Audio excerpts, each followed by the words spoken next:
Ayun, so isang mapagpalang araw ulit sa ating mga kamagsasaka dyan, po, sa mga ka-farmers natin. Ayun, so meron po ulit tayong update sa aking vertical pond. Okay, sa ngayon kasi ito yung atin talagang tinututukan kung paano ko po ma-enhance o ma-perfect yung ating pong pag-aalaga ng alimango. Hindi saka natin yan lalagyan lahat kapag okay na. So ngayon, meron po tayong update. Meron naman po ako ditong nag-molt. Ito, papakita ko lang. Yan. So, ito po yung pinag-anuhan na. Okay. So, first molting. Ayan siya. Napakalusog kung titingnan natin. First molting po yan. Okay. Mula noong October. So, ngayon lang siya nag-molt. Ano na ngayon? March 30. Okay. Medyo matagal-tagal din. Kaya ito, obserbahan ko na naman ito base sa aking mga ginagawang pagbabago dito. Kung talagang makakapag-molt siya ng 2 beses. Sa bagay, meron dito, ito, malapit na rin ito.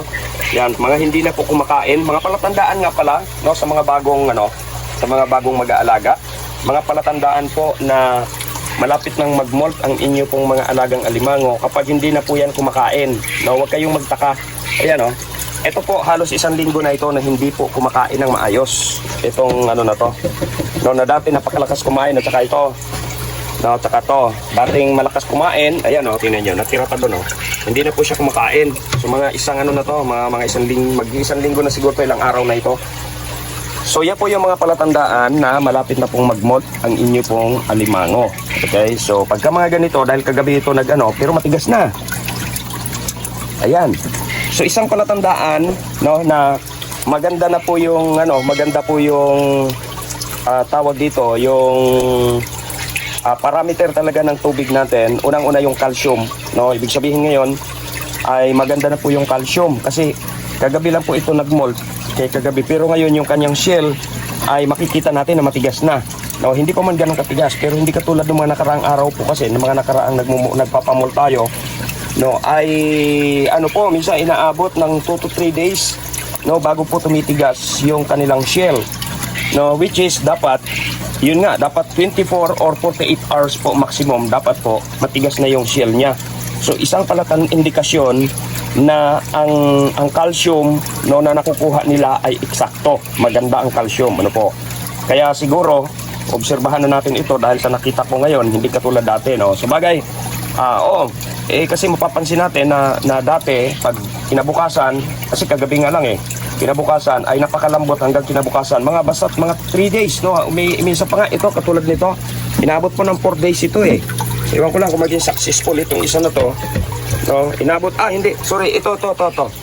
Okay, itong isa na to, inabot po ng 4 days to bago po tumigas hindi ko nga nalagyan ng hindi ko nalagyan ng, actually nag-molt na to March lang, itong March lang. Hindi ko nalagyan ng pitsa, kalimutan ko na rin timbangin. Pero mga mga 3 days bago po tumigas ang shell. Ito, timbangin natin ngayon. So, ang timbang po niya is 148, lalaki po ito. Okay, nabili ko po ito noong October 28. Sige, timbangin natin. So, ito na, kunin ko lang. Ay, tika, ating paglalagyan, baka mahulog yan. So dapat isang sana nito, dapat hindi pa ginagalaw, kasi may stress. Okay, maano pa siya pero hindi po katulad dati, Ayan, nakikita natin na napakaganda ng kanyang likod. Healthy po siya. Okay, timbangin na natin. So ngayon ay 198 grams. 198 grams ang kanyang timbang. Ayan hindi kinain. Para naman ito sa ating alaga. Ayan. Pero yung isa kinain pa niya. So lagay na natin.